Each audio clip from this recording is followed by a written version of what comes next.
question. There's a very interesting concept that I don't understand. Nothing done, no thing left undone. Would it be possible to dedicate a YouTube video to the explanation of this phrase? Okay, so the phrase actually originates, I think it originates from Taoism, but some Zen Buddhist teachers also talk about it. And the Ascended Master Kuan Yin has also talked about it through me in some dictations. And the idea is that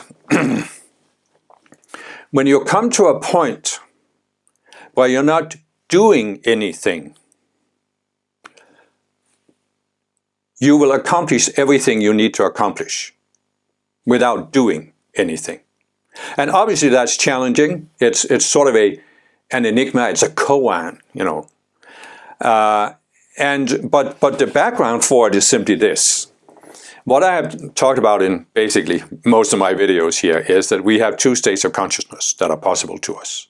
One is we can see ourselves as separate beings, and one is we can start seeing ourselves as connected beings.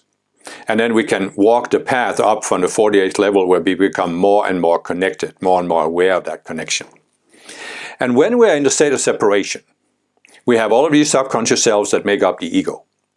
And they are always presenting us with, there's a problem that has to be solved, there's a goal that has to be achieved, there's something we have to do to get there. So we're always in this doing mode, but we are doing with the outer mind, and we are being forceful. So, because the ego, when you're a separate being, you can only see that you can accomplish something by forcing something. I mean, look at the history of humankind, right? We have always been struggling against nature. And what we have done with technology is we have learned to use technology to force nature to give us what we want. And many people think that's the only way. But now look what's starting to happen. Our force-based treatment of nature is beginning to come back and bite us. Pollution, climate change, this and that. And it just demonstrates to us that there's a limit to what the force-based mindset can do to us. And the alternative to the force-based mindset, instead of trying to force something with the outer mind, we are letting it flow from within. So you can say that the outer mind, these subconscious selves that make up the ego, they always have this idea of what should happen and what are the goals, the steps that need to be taken. And it's always based on force. So it's always doing. And if you don't get the results, do more. Push harder. If at first you don't succeed, try again. Try the same thing, just try it harder. What did Einstein say? If you keep doing the same thing and expect different results, you're insane. Because you're just pushing. And you just dig a deeper and deeper hole for yourself. So the alternative to this is, as I said, to walk the spiritual path and increase your connection to your higher self. And this is what Jesus actually demonstrated and talked about. Because you might remember that Jesus said at one point, he said, I can of my own self do nothing. The Father within me doeth the work. And who is the Father within? It's your higher self, your I Am Presence, and the Ascended Masters. Who is my own self? It's the outer self, the outer personality, all these subconscious selves that I described in the identity, mental, emotional level of the mind. So really, you can say, and of course you can say this, but look at all these people who have pushed and they have achieved something. Look at all these dictators who have achieved great power by pushing and by using force. Are you saying you can't do anything by using force? No, of course you can do something. But everything you do from the force-based mindset creates karma. And that karma will limit you, if not in this lifetime, then in coming lifetimes. So the more you do with the force-based mindset, the less you will be able to do in the future. And so the alternative here is to say, okay, I'm willing to walk the spiritual path. And then you realize, walking the spiritual path means exposing these subconscious selves one at a time, one here, two there, that are always trying to force it. And, you know, I can see in my own life how when I started realizing this, which was probably back in the early 1990s, and I started realizing the value of this concept of surrender. What started happening to me was that instead of pushing, I started surrendering.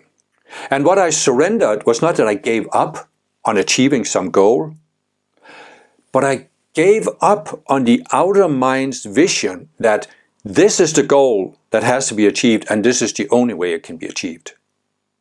So I surrendered this fixation on these outer goals and the way to achieve them, which always involved force. And I just, as I surrendered it, what happened was I started having a clear vision of the alternative. Perhaps there were certain goals, there were certain goals I realized, this is not really what I want. This is not really what's in my divine plan, my life plan. And so I was able to give up those goals. And so I didn't have to spend effort, didn't have to push towards that goal. And I realized, for example, I'm not interested in having a career and achieving some important position in society where I'm famous and looked up to, or perhaps I even have power over others. Power never interested me. But I also realized I'm not interested in making millions of dollars. I'm just interested in having a lifestyle that allows me to focus on my spiritual goals. I'm not interested in being rich. I'm not interested in, a huge house or a yacht or this or that. It doesn't interest me whatsoever. And so this is what I mean. You surrender these outer goals that are all about achieving worldly goals, worldly status, worldly fame, worldly riches. And you surrender the idea that you have to force something.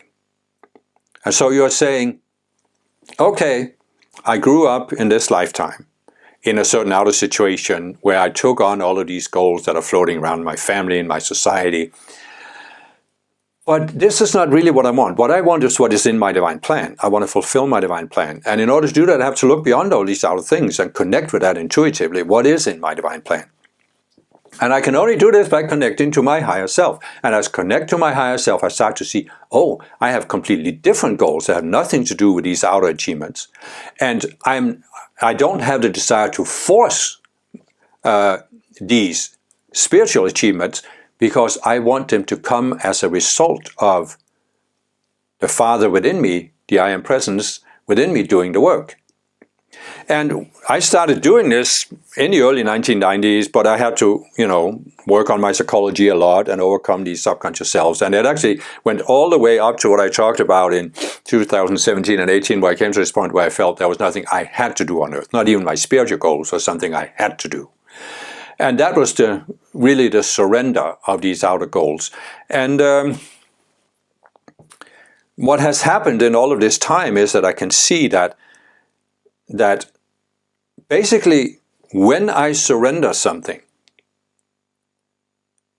either what I surrender happens or something else happens that makes it clear to me that I didn't need that previous thing that I surrendered.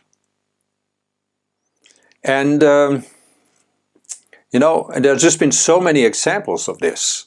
I've talked about how after I gave up my job and started doing the website, the Ask Will Jesus website full time, I had a year where I was always worried about money.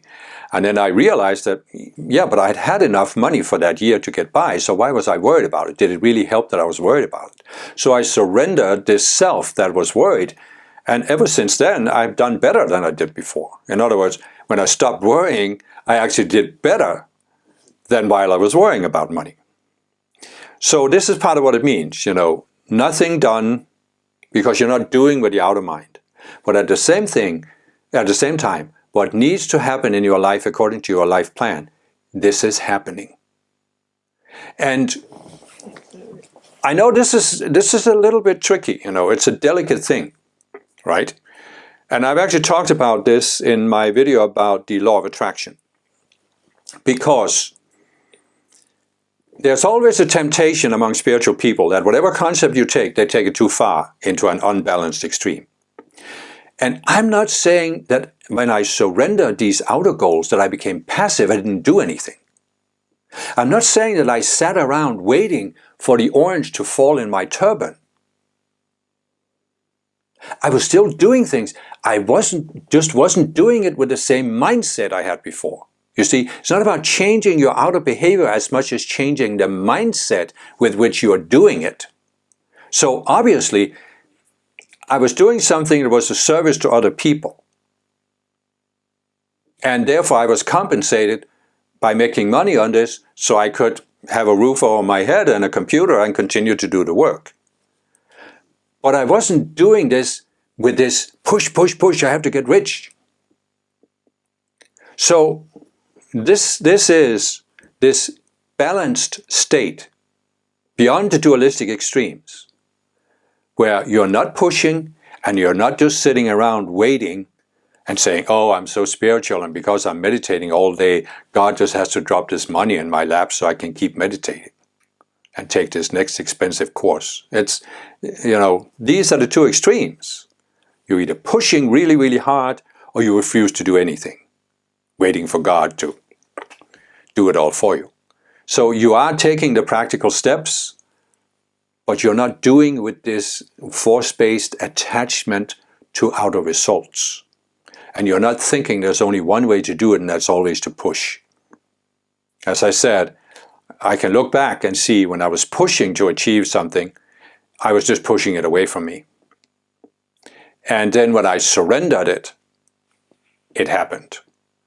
A situation that comes to mind was many years ago, in the 1990 or 91, when I lived in the United States.